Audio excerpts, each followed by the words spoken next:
السلام علیکم ورحمۃ اللہ وبرکاتہ۔ الحمد للہ رب العالمین، والصلاة والسلام على سید الانبیاء والمرسلین وعلى آلہ الطیبین والطاہرین، والحمد للہ رب العالمین۔ قال الله تبارك وتعالى في القرآن المجيد والفرقان الحميد: وما آتاكم الرسول فخذوه وما نهاكم عنه فانتهوا. وقال النبي صلى الله تعالى عليه وعلى آله وسلم: تنكح النساء لأربع: لحسبها ولمالها ولجمالها ولدينها، فاظفر بذات الدين تربت يداك. آمنت بالله صدق الله العظيم وبلغنا رسوله النبي الأمين الكريم، ونحن على ذلك لمن الشاهدين والشاكرين، والحمد لله رب العالمين. محترم حاضرین و سامعین، حاضرات و سامعات، خطبہ کے بعد قرآن حکیم فرقان مجید سے ایک آیت کریمہ اور ابو داؤد شریف اور ابن ماجہ شریف کی ایک حدیث پاک کی میں نے تلاوت کی ہے، اس پر کچھ گفتگو کروں گا انشاءاللہ۔ اس سے پہلے آئیے آپ اور ہم سب کے سب مل کر جی لگا کر محبت و عقیدت میں ڈوب کر حضور اکرم نور مجسم احمد مصطفیٰ جناب محمد رسول اللہ صلی اللہ علیہ وسلم کی بارگاہ بکس پناہ میں درود و سلام کا ہدیہ نچھاور کریں اور پڑھیں۔ ماں بہنیں آہستہ پڑھیں گی: اللہم صلی علی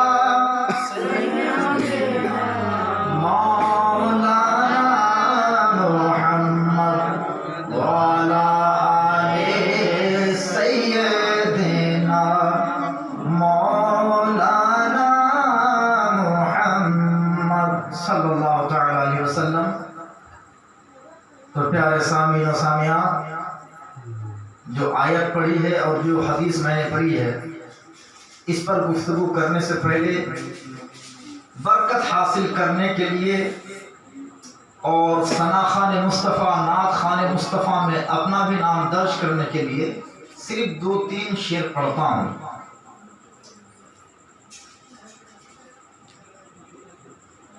جب حاضری طیبہ کا انعام ملے گا، جب حاضری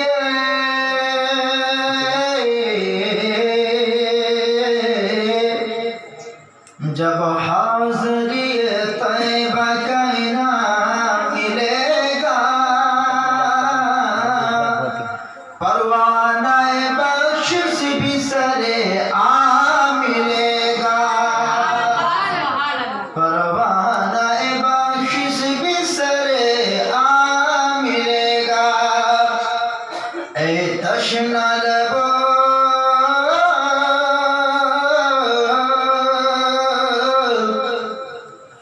تشنہ لب آؤ چلے حوض کرم پر۔ تشنہ لب کا معنی ہوتا ہے اے پیاسو۔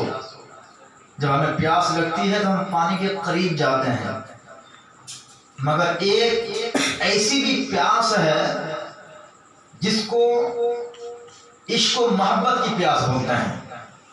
اور عشق و محبت کی پیاس سے مراد یہاں پہ ماں بہن بیوی کی محبت کی پیاس نہیں ہے بلکہ محبت رسول کی پیاس ہے. شاعر کہتا ہے اے تشنا لبو آؤ چلے حوض کرم پر، اے تشنا لبو آؤ چلے حوض کرم پر، اے تشنا لبو آؤ چلے حوض کرم پر، سرکار کے ہاتھوں سے ہمیں جام ملے گا، سرکار کے ہاتھوں سے ہمیں جام ملے گا. پھولوں نے کہا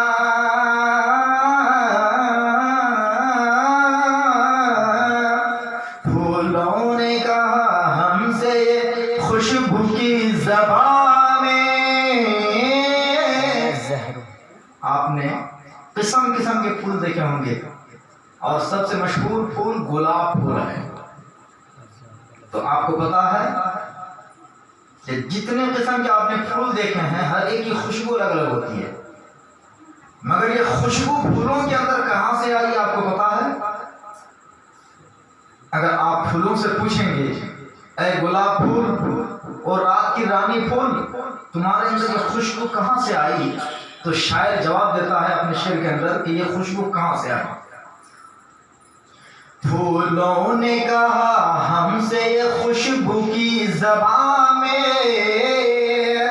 پھولوں نے کہا ہم سے یہ خوشبو کی زبان میں، پھولوں نے کہا ہم سے یہ خوشبو کی زبان میں، ارے تتلی کے پروں پر بھی وہی نام ملے گا. پھول کہتے ہیں کہ جب نبی کا نام لیا جاتا ہے تو ہمیں خوشبو پیدا ہو جاتی ہے. پھولوں نے کہا ہم سے خوشبو کی زبان میں، تتلی کے پروں پر بھی وہی نام ملے گا. اور جب نام رضا لوگے تو دعویٰ ہے مسلمان، جب نام رضا لوگے تو دعویٰ ہے مسلمان، ارے جب نام رضا لوگے تو دعویٰ ہے مسلمان، ارے نجدی کا قلعہ لرزہ برندہ ملے گا، نجدی کا قلعہ لرزہ برندہ ملے گا. جب حاضر طیبہ کا انعام ملے گا، پروانہ بخشش بھی سر عام ملے گا. پڑھیے درود پاک اللہم صلی اللہ سیدنا شفیعنا مولانا محمد معدن الجود والکرم بارک وسلم صلاۃ و سلام علیکہ یا رسول اللہ. آپ دل جمعی کے ساتھ بیٹھیں کیونکہ بہت لمبا ٹائم آپ کا نہیں لگاؤں گا اور زیادہ دیر تک گفتگو نہیں کروں گا، چونکہ آج کی یہ محفل اور آج کا یہ جلسہ شادی کی تقریب کے موقع سے انعقاد پذیر ہے. اسی حوالے سے میں نے سوچا کہ شادی کے بارے میں ہی کچھ گفتگو کر لی جائے. یوں تو یہ ماہ ربیع الاول شریف کا پرنور موسم چل رہا ہے اور اس مہینے کے بارے میں کچھ بتانا چاہتا تھا، لیکن چونکہ شادی کی محفل ہے تو پیارے دوستوں اور بزرگوں اور ماں و بہنوں، میں نے قرآن مقدس سے آیت کریمہ پڑھی ہے. اللہ پاک فرماتا ہے وَمَا آتَاكُمُ الرَّسُولُ فَخُذُوهُ وَمَا نَهَاكُمْ عَنْهُ فَانْتَهُوا. اے دنیا والو، اے لوگو، اے مسلمانوں، یہ رسول کریم صلی اللہ علیہ وسلم تم لوگوں کو جو دے دیں انہیں لے لو اور وہ جن چیزوں سے منع فرماتا ہے ان چیزوں کو چھوڑ دو. سمپل سی بات ہے، یہ قانون ہے کہ رسول جو دے دیں اسے لے لو، اور وہ جن سے منع کرتا ہے ان چیزوں کو چھوڑ دو، باز آ جاؤ. ہم جس کو چاہتے ہیں، ہم جس سے محبت کرتے ہیں، ہم ماں باپ سے پیار کرتے ہیں، محبت کرتے ہیں، ہم بیوی کو چاہتے ہیں، بہن سے بیٹی سے پیار محبت کرتے ہیں. ایک چیز بتائیں، ہم کو دنیا میں جس سے سب سے زیادہ محبت و پیار ہے، اگر ماں سے ہے تو ماں جو چیز چاہتی ہے آپ پوری کریں گے کیونکہ آپ ماں کو بہت چاہتے ہیں. اگر بیوی کسی چیز سے نفرت کرتی ہے تو آپ اس چیز سے دور رہنے کی کوشش کرتے ہو. مان لیجیے کہ کسی کو خیری کھانے کی عادت ہے، سگریٹ پینے کی عادت ہے، شراب پینے کی عادت ہے، مگر اتفاق سے بیوی کو شراب سے بہت نفرت ہے، سگریٹ سے بہت نفرت ہے، تو آپ بیوی کی محبت میں آپ شراب چھوڑ دیتے ہیں اور سگریٹ پینا چھوڑ دیتے ہیں. اور ہونا بھی چاہیے کیونکہ شراب پینا حرام ہے اور سگریٹ پینا تو نہیں چاہیے، حرام تو نہیں ہے، ناجائز تو نہیں ہے، بچنا بہتر ہے. تو قاعدہ کیا ہے دنیا کا بھی کہ آپ جس سے محبت کرتے ہیں ان کی محبت میں وہ جو منع کرے آپ اس سے باز آ جاتے ہو، وہ جس چیز سے نفرت کرے آپ اس چیز کو دور کر دیتے ہو. تو پیارے میں آپ سے کہنا چاہتا ہوں کہ دنیا میں سب سے زیادہ جس سے محبت کرنی چاہیے وہ ہے اللہ کے رسول جناب محمد رسول اللہ صلی اللہ علیہ وسلم. صحیح ہے نا؟ سب سے زیادہ پیار، سب سے زیادہ محبت کس سے کرنی ہے؟ اللہ کے رسول صلی اللہ علیہ وسلم سے. اللہ پر ایمان لانے کے بعد، مومن بن جانے کے بعد سب سے زیادہ جس سے پیار اور جس سے محبت کرنی ہے وہ ہے رسول گرامی کی ذات، میرے آقا کریم جناب محمد رسول اللہ صلی اللہ علیہ وسلم ارشاد فرماتے ہیں لا یؤمن احدکم حتی اکون احب الیہ من والدہ وولدہ والناس اجمعین. بخاری شریف میں ہے کہ تم میں سے کوئی مومن نہیں ہو سکتا، تم میں سے کوئی مسلمان مومن کامل نہیں ہو سکتا جب تک کہ وہ مجھ سے سب سے زیادہ پیار نہ کرے، اپنے باپ، بھائی، برادر، تمام لوگوں سے، بیوی سے، بچوں سے، بیٹی سے، ماں باپ، تمام خاندان والوں سے جب تک مجھ سے سب سے زیادہ محبت نہ کرے وہ پکا مومن ہو نہیں سکتا. اور قاعدہ یہ ہے کہ جس سے محبت کی جاتی ہے اس کی بات مانی جاتی ہے، وہ جس چیز سے نفرت کرے اس چیز کو دور کر دی جاتی ہے. آپ میری طرف توجہ کریں، میں بہت گاڑی اردو نہیں بولوں گا، بالکل ہلکی اردو بولوں گا، آپ کو بالکل بات سمجھ میں آ جائے، کوئی ٹینشن نہیں ہے، مگر آپ توجہ دے کر کے سنیں. میں نے کیا کہا، قاعدہ کیا بنا کہ جس سے محبت کی جاتی ہے اس کی محبت کی چیز اپنائی جاتی ہے اور اس کی نفرت کی چیز کو دور کی جاتی ہے. یہ قاعدہ اور اصول ہے. اور سب سے زیادہ محبت کس سے کرنی ہے؟ اللہ کے رسول صلی اللہ علیہ وسلم سے. اب اسی اللہ کے رسول کے بارے میں اللہ تعالیٰ اختیار دیتا ہے کہ یہ رسول تمہیں جو دیں اس کو لے لو، اور جن چیزوں سے وہ منع فرماتے ہیں ان چیزوں کو تم بھی دور کر دو، ان چیزوں کے قریب نہ جاؤ. اب پیارے ناظرین، اب شادی کے بارے میں آئے کہ شادی میں اللہ کے رسول نے کیا منع کیا، شادی میں کس چیز سے ہمیں محبت کرنی ہے. تو چونکہ سب سے پہلے لڑکی اور لڑکے کا انتخاب ہوتا ہے، لڑکی والے لڑکا دیکھتے ہیں اور لڑکے والے لڑکی تلاش کرتے ہیں. پھر جب دونوں میں جب ملاپ ہو جاتا ہے، دونوں ایک دوسرے کے ساتھ جب ایڈجسٹ کر لیتے ہیں تو نہ شادی ہوتی ہے. اگر اپنے حساب سے کوئی کمی ہوتی ہے تو نہیں، ریجیکٹ، ہم کو شادی نہیں کریں گے. پیارے ناظرین اور میری ماں بہن ذرا غور سے دھیان سے سنو، اللہ کے رسول صلی اللہ تعالی علیہ وسلم نے کیا فرمایا، شادی کیسی لڑکی سے کرنی چاہیے اور شادی کیوں کرنی چاہیے. اور شادی جب ہو جاتی ہے تو دونوں میاں بیوی جب الگ الگ تھے ان کا انداز الگ تھا. شادی سے پہلے آپ کسی کی بیٹی تھی، شادی سے پہلے آپ کسی کی بہن تھی، شادی سے پہلے آپ کچھ اور تھی، کسی کی نواسی کسی کی پوتی تھی، شادی سے پہلے آپ کسی کے بیٹے تھے، کسی کے پوتے تھے، کسی کے نواسے تھے. مگر شادی ہو جانے کے بعد وہ رشتہ اب کمزور ہو جائے گا، میاں بیوی کا رشتہ مضبوط ہو جائے گا. لیکن شادی میں سب سے پہلے ہم کیا چیز دیکھتے ہیں پتا ہے؟ لڑکی دیکھنے میں کیسی ہے. میں غلط بولوں تو آپ ابھی آگے بولنا. سب سے پہلے لڑکی دیکھنے میں کیسی ہے؟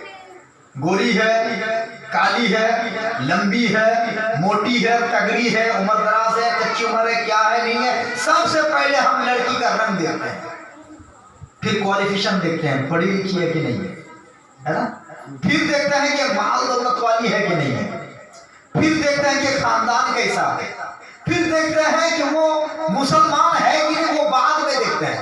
پکا مسلمان ہے کہ نہیں اس کو بعد میں دیکھتے ہیں. کیا مجھے بات صحیح ہے نا؟ اسی سیٹنگ اور اسی ترتیب سے ہم شادی کرنے جاتے ہیں. لیکن یاد رہے شادی آپ اپنے حساب سے کرو گے تو دھوکہ ہی کھاؤ گے، کیونکہ آپ جذبہ محبت میں، آپ جذبہ شہوت میں آپ کھو کر کے شادی کرتے ہو. اس لیے زیادہ تر شادیاں ناکام ہو جاتی ہیں اور بیشتر شادیاں شادی ہونے کے بعد طلاق کی بھیٹ چڑھ جاتی ہیں. کیوں؟ اس لیے کہ ہم اپنے حساب سے، اپنے قانون سے، اپنے فارمولے سے لڑکی تلاش کرنے جاتے ہیں. لیکن پیارے اللہ پاک نے فرمایا یہ محبوب جو دے دے اسے لے لو، جن چیزوں سے منع فرما دے باز آ جاؤ. اگر میرے پیارے نبی کے قانون کے مطابق اگر ہم شادی کریں، قسم خدا کی وہ شادی کبھی نہیں ٹوٹے گی. ابو بکر صدیق کی شادی نہیں ٹوٹی، عمر بن خطاب نے طلاق نہیں دیا بیوی کو، عثمان بن عفان کی شادی برباد نہیں ہوئی، حضرت علی کی شادی بالکل آباد ہوئی. بیشتر صحابہ کرام کی شادیاں اجڑی نہیں، کیونکہ انہوں نے نبی کے فارمولے کے مطابق شادی کیا. ان کو ویسی لڑکی ملی جس طرح شریعت نے تلاش کرنے کا حکم دیا. قرآن نے تو کہا ہے وَأُحِلَّ لَكُمْ مَا وَرَاءَ ذَلِكُمْ أَن تَبْتَغُوا بِأَمْوَالِكُمْ فَانكِحُوا مَا طَابَ لَكُم مِّنَ النِّسَاءِ مَثْنَىٰ وَثُلَاثَ وَرُبَاعَ. ان عورتوں کو چھوڑ کر جن عورتوں سے شادی کرنا ہمیشہ ہمیشہ کے لیے حرام ہے، ان کو چھوڑ کر کے جو عورتیں، جو لڑکیاں تمہیں پسند آئیں، تم شادی کرو مال کے بدلے میں. دو دو تین تین چار چار تک کی شادی کرو. قرآن نے تو یہ حکم دے دیا. مگر پیارے کبھی کبھی ایک عورت سے بھی شادی کرنا جائز نہیں ہے. کبھی کبھی ایسا بھی ہے. قرآن نے جو کہا ہے کہ چار تک، تو چار تک خالی شادی نہیں کرنا ہے، اس سے پہلے جو شرطیں ہیں کہ تمام عورتوں کا خیال رکھنا ہے، برابر کا خیال رکھنا ہے، برابر کا دھیان دینا ہے، بھوکے نہیں رکھنا ہے، جو ان کے حقوق ہیں ان کے حقوق کو ادا کرنے ہیں تو جا کر کے شادی کرنی ہے. اور اگر آپ کچھ بھی پورا نہیں کر پائیں گے تو آپ کو شادی کرنا حلال نہیں ہے، جائز نہیں ہے، بلکہ اب آپ کو روزہ کرنا پڑے گا. کچھ لوگ بس یہی سوچ کر کے کہ چونکہ مسلمان ہے نا، ہم کو تو دو تین چار شادی کرنے کی اجازت ہے، 2 کیا 3 کیا 4 کیا اور پیٹ کسی کا نہیں پالا. کتنا بڑا شیطان ہے، خبیث ہے، شریعت کو بدنام کرتے ہیں. بہرحال پیارے دوستوں، میں عرض یہ کر رہا تھا کہ اللہ کے رسول صلی اللہ علیہ وسلم نے، شریعت نے، قرآن نے جو قانون دیا ہے اس قانون کے مطابق اگر ہم شادی کریں تو ہماری شادی کبھی نہیں ٹوٹے گی اور میاں بیوی کی جو زندگی ہے دنیا ہی میں جنت زار زندگی ہو جائے گی. اب آپ دھیان سے سنو کہ کون سا فارمولا دیا، کون سا قانون دیا شریعت نے. حضور نے کون سا قانون دیا ہے؟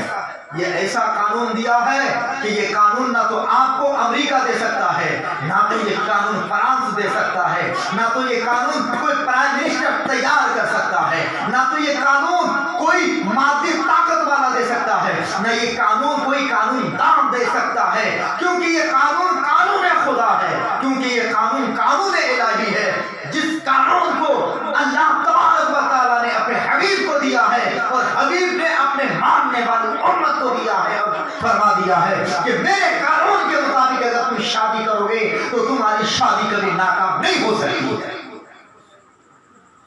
وہ قانون کون سا ہے؟ اس قانون سے پہلے آپ ایک مثال سماعت کرنا، اور آسان مثال ہے، ہر ایک گھر میں ہے۔ موٹر سائیکل آپ نے دیکھا ہے، سائیکل بھی دیکھا ہے۔ سائیکل میں 2 چکے ہیں، پیچھے والا چکا تھوڑا مضبوط ہوتا ہے اور اس کے پیچھے والے چکے میں اسکرو بھی زیادہ ہوتے ہیں، اور اگلا والا چکا تھوڑا کمزور ہوتا ہے۔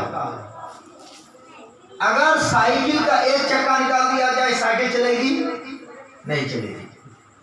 اچھا، پچھلا والا چکا یہ آگے والے چکے کے حساب سے زیادہ مضبوط ہونا چاہیے، اور آگے والا چکا اگر تھوڑا کمزور بھی ہو تو کام چلے گا۔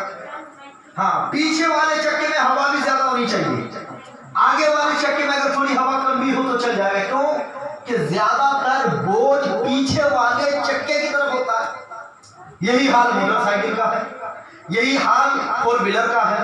اب میں آپ سے پوچھنا چاہتا ہوں کہ سائیکل میں 2 چکے ہیں، 2 پہیے ہیں۔ اب اگر پیچھے والے پہیے کی جگہ موٹر سائیکل کا پہیہ لگا دیا جائے اور آگے سائیکل کا چکا رہے تو معاملہ بنے گا؟ نہیں بنے گا نا۔ یا اگلے والے چکے میں موٹر سائیکل کا چکا پہیہ لگا دیا جائے اور پیچھے سائیکل والا پہیہ، جب بھی معاملہ نہیں بنے گا۔ یوں ہی موٹر سائیکل میں اگر سائیکل کا ایک چکا لگا دیا جائے اور ایک موٹر سائیکل کا، جب بھی اس کا معاملہ نہیں بنے گا، گڑبڑ ہے نا۔ پیارے، اس میں جو توازن آپ دیکھ رہے ہیں نا، توازن دونوں میں جو ایک برابری ہے، ایک سسٹم ہے، یہی سسٹم مرد و عورت کا ہے۔ مرد کی مثال سائیکل کے پیچھے والے چکے کی طرح ہے، عورت کی مثال سائیکل کے آگے والے چکے کی طرح ہے۔ مرد کو مضبوط ہونا چاہیے عورت کے بالمقابل۔ تو معزز سامعین کرام، اب حدیث شریف میں آپ کو بھی دوبارہ سناتا ہوں کہ میرے نبی صلی اللہ علیہ وسلم نے شادی کرنے کے حوالے سے کیا ارشاد فرمایا ہے، اس ارشاد کے مطابق ہم لڑکی تلاش کر رہے ہیں یا نہیں۔ میرے آقا نے فرمایا، ابو داؤد شریف کی حدیث ہے، ابن ماجہ کی حدیث ہے، حضرت ابو ہریرہ کی حدیث ہے۔ میرے آقا نے ارشاد فرمایا، تنکح النساء لاربع، عورت سے شادی کی جاتی ہے 4 باتوں کی وجہ سے۔ عورت میں 4 باتیں ہونی چاہیے۔ اگر یہ 4 باتیں عورت کے اندر نہ ہو، ایک میں کمی ہو، تو بعد میں چل کر کے وہ شادی گڑبڑ ہو سکتی ہے، اس شادی سے نقصان ہو سکتا ہے۔ میرے آقا نے فرمایا وہ 4 باتیں کیا ہیں جن 4 باتوں کی وجہ سے عورت تلاش کرنی چاہیے، گھر میں بہو لانی چاہیے۔ تو میرے آقا جان رحمت ارشاد فرمائے کہ وہ 4 باتیں کیا ہیں، سن لے۔ لے حسبہا، لے مالہا، ولے حسبہا، ولے جمالہا، ولے دینہا۔ میرے آقا کریم صلی اللہ علیہ وسلم ارشاد فرمایا، لوگوں جب تم لڑکی تلاش کرنے جاؤ، جب شادی کرنے کے لیے، جب تم بات کرنے کے لیے جاؤ، تو لڑکی کے اندر 4 باتیں ضرور دیکھ لو۔ 4 باتوں میں مال دیکھ لو، خوبصورتی دیکھ لو، خاندان دیکھ لو، اور دین والی ہے کہ نہیں یہ بھی دیکھ لو۔ یہ 4 باتیں دھیان میں رکھنا۔ یہ قانون ہے قرآن کا، یہ قانون ہے شریعت کا، یہ قانون ہے مصطفیٰ کا، یہ قانون ہے حدیث کا کہ یہ 4 باتیں دیکھ لو، مال، خوبصورتی، خاندان اور دین والی۔ لیکن آگے جو میرے نبی نے فرمایا کہ ان 4 باتوں میں سے سب سے زیادہ توجہ کس بات کی طرف دینی چاہیے، تو میرے نبی صلی اللہ علیہ وسلم نے ارشاد فرمایا، او میری امت کے لوگوں، او میرے عاشقوں، اے مسلمانوں، او میرے کلمہ پڑھنے والوں، جب تم شادی کرنے کے لیے جاؤ تو یہ 4 باتیں دیکھ لو، اور ان 4 باتوں میں سے اگر کوئی کمی نظر آئے، اگر مال میں کمی ہے ادھر توجہ نہ دینا، اگر خاندان ہائی فائی نہ ہو تب بھی پریشان نہ ہونا، خوبصورتی اگر کم ہے جب بھی توجہ مت کرنا۔ میرے آقا نے ارشاد فرمایا، فاظفر بذات الدین، دیندار عورت کو ترجیح دو، دین والی عورت کو شادی کرو، تربت یداک، تمہارے ہاتھ خاک آلود ہو۔ میرے آقا نے ارشاد فرمایا کہ سنو اگر خاندان ہائی فائی نہیں ہے، مالدار نہیں ہے، عورت اتنی خوبصورت نہیں ہے، چمڑا گورا نہیں ہے، تو ادھر توجہ اتنی مت دینا مگر اتنی توجہ مت دینا۔ سب سے زیادہ اگر توجہ دینا تو اس کے دین کو توجہ دینا کہ عورت نمازی ہے کہ نہیں، عورت متقی پرہیزگار ہے کہ نہیں، اس کی ماں قرآن پڑھتی تھی کہ نہیں، وہ مدرسے میں پڑھی لکھی ہے کہ نہیں ہے، قرآن سینے میں ہے کہ نہیں ہے، دین کا پابند ہے کہ نہیں ہے، پانچوں ٹائم نماز پڑھتی ہے کہ نہیں، حلال و حرام میں تمیز کرتی ہے کہ یا نہیں، چھوٹے بڑوں کا ادب کرتی ہے یا نہیں۔ وہ عورت ایسی ہو کہ متقی اور پرہیزگار ہو، پردہ والی ہے کہ نہیں ہے، حیادار ہے کہ نہیں ہے۔ اگر یہ باتیں اس لڑکی کے اندر پاؤ تو وہ غریب ہو، چاہے خاندان میں کم ہو، مال میں کم ہو، تم ان باتوں کو چھوڑ دو اور دیندار عورت سے شادی کرو، تو یہ تمہاری شادی دنیا میں بھی برکت پیش کرے گی اور آخرت میں بھی تمہارے لیے جنت کی ضمانت ہو جائے گی۔ سبحان اللہ۔ یہ قانون ہے۔ اب اگر آپ دنیا ہی میں آپ دیکھیں گے، جس نے محبت کے کر شادی کیا تو زیادہ تر چمڑا دیکھ کر کے ہی شادی کیا۔ ذرا میں کھلے لفظوں بول رہا ہوں، گوری دیکھا شادی کر لیا، محبت میں پھنس گیا۔ آپ کو پتا ہے کہ جو بھی شادی پیار محبت میں ڈوب کر کے کی جاتی ہے وہ شادی بعد میں ناکام ہو جاتی ہے۔ وہ شادی زیادہ تر طلاق کی آگ میں جل جاتی ہے۔ کیوں پتا ہے آپ کو؟ اس لیے کہ جو چیز آدمی تلاش کر رہا تھا اس کو شادی سے پہلے ہی محبت کے ذریعے مل چکی ہے، اور شادی کے بعد تو دینے کے لیے کچھ رہ نہیں گیا ہے۔ بعد میں چل کر کے شادی پیار اور محبت کی یہ شادی نفرت میں بدل جاتی ہے اور میاں بیوی کے درمیان طلاق کی نوبت آتی ہے۔ کیوں؟ اس لیے کہ تم نے رسول اللہ کے قانون کو ٹھکرا دیا ہے، قرآن کے اصول کے حساب سے شادی نہیں کیا ہے، اس لیے سزا تو بھگتنی پڑے گی۔ پیارے دوستو، بزرگوں، تجربہ ہے یہ، پریکٹیکلی طور پر آپ دیکھیں گے کہ وہ لڑکی جو زیادہ دیندار نہیں ہے اور وہ خوبصورت ہے تو زیادہ تر ایسی عورتوں کو دیکھا جاتا ہے کہ اپنے شوہر کے علاوہ پرائے مرد کے ساتھ بھی اس کا چکر چلا کرتے ہیں، پرائے مرد کے ساتھ اس کے تعلقات رہا کرتے ہیں۔ پھر کیا ہوتا ہے؟ اگر مرد دور چلا گیا ہے اور وہ عورت دیندار نہیں ہے تو وہ یہ خیال نہیں کرے گی کہ میرا شوہر میرے لیے کمانے کے لیے گیا ہے، میرے لیے کاروبار میں پڑا ہوا ہے، میرے بال بچوں کے لیے اس نے گھروبار کو تیاگ دے دیا ہے، تو مجھے چاہیے کہ اس کی عزت کی میں حفاظت کروں۔ مگر نہیں، ایسا نہیں ہو پاتا ہے۔ بیشتر عورتیں اور لڑکیاں مرد کے دائیں بائیں میں اپنے عزت کا سودا کر ڈالتی ہے۔ جب شوہر کو بعد میں پتہ چلتا ہے تو اس کا دل ٹوٹ جاتا ہے، یا تو وہ صبر کرنے پہ مجبور ہو جاتا ہے یا طلاق دے کر کے اس عورت کو گھر سے ہمیشہ کے لیے نکال دیا جاتا ہے۔ لیکن اگر عورت ساتھ ہی ساتھ اگر آپ نے مال کو دیکھ کر کے شادی کیا ہے، مال کو دیکھ کر کے، باپ اس کا بڑا پیسہ والا ہے، بہت بڑا پیسہ والا ہے، اگر ہم شادی کریں گے تو ہم کو دہیج ملے گا، یہ دیکھیے سسر کا غلام بننے چلا ہے۔ اگر ہم مالدار کو دیکھیں شادی کریں گے، روپیہ ملے گا، پیسہ ملے گا، دہیج ملے گا، لاکھوں روپے ہم کو ڈیمانڈ میں دیا جائے گا، موٹر سائیکل تو ملے گی ہی، گھر بھی ہم بنوا لیں گے۔ پھر پتا ہے کیا ہوتا ہے؟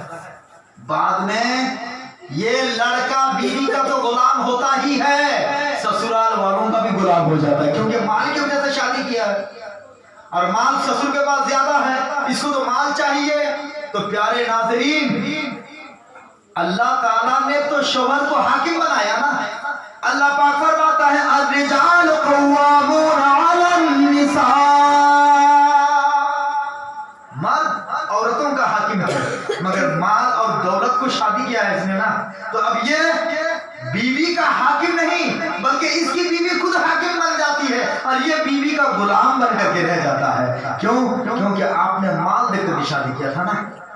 اسی لیے حضور نے جو فرمایا کہ دیندار عورت کو ترجیح دو اور دیندار عورت سے شادی کرو گے تو یہ مصیبتیں نہیں آئیں گی. جب عورت دیندار ہوگی، پہلے دینداری دیکھو. اب وہ عورت جب دیندار ہوگی، اب وہ دیندار عورت اب اگر مالدار بھی ہو، دیندار عورت اگر خوبصورت بھی ہو، دیندار عورت اگر اعلیٰ نسب و حسب والی ہو، تو وہ دین کی وجہ سے تم کو، اپنے باپ کے دولت کی وجہ سے تم کو تانا نہیں دے گی. کیونکہ جب وہ اپنے باپ کے دولت کی وجہ سے آپ پر فخر ظاہر کرے گی تو چونکہ عورت دیندار ہے، دل میں کہے گی نہیں میرا شوہر غریب ہو تو ہے تو کیا ہوا، آخر میرا شوہر ہی تو ہے. لہذا وہ دینداری کی وجہ سے، تقوی اور پرہیزگاری کی وجہ سے، نماز پڑھنے کی وجہ سے، قرآن پڑھنے کی وجہ سے، قرآن پر عمل کرنے کی وجہ سے اور وہ پابند شرع ہونے کی وجہ سے وہ شوہر کی غربت پر فخر کرے گی. شوہر کی غربت پر وہ ناجائز فائدہ نہیں اٹھائے گی. شوہر کو غریب دیکھ کر کے اس کو نوکر نہیں سمجھے گی، بلکہ وہ باپ کے گھر میں رہے جب بھی اپنے شوہر کو حاکم مانے گی، اور غریب شوہر کے قریب گھر میں رہ کر کے بھی وہ فخر محسوس کرے گی. عزیزان ملت اسلامیہ، پھر پتا ہے اللہ تبارک و تعالی نے فرما دیا کہ شادی ایسا کرو.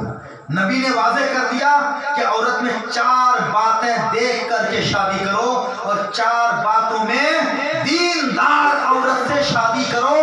کیونکہ جب تم دیندار عورت سے شادی کرو گے تو تم پردیس چلے جاؤ یا مٹی کے اندر بھی تم چلے جاؤ، تم دنیا کے جس کونے میں چلے جاؤ، تم زندہ رہو گے. پھر وہ تیری عزت کو لے کے جیے گی. تم مر بھی جاؤ گے، جب بھی وہ تیری عزت کی خاطر وہ زندہ رہے گی.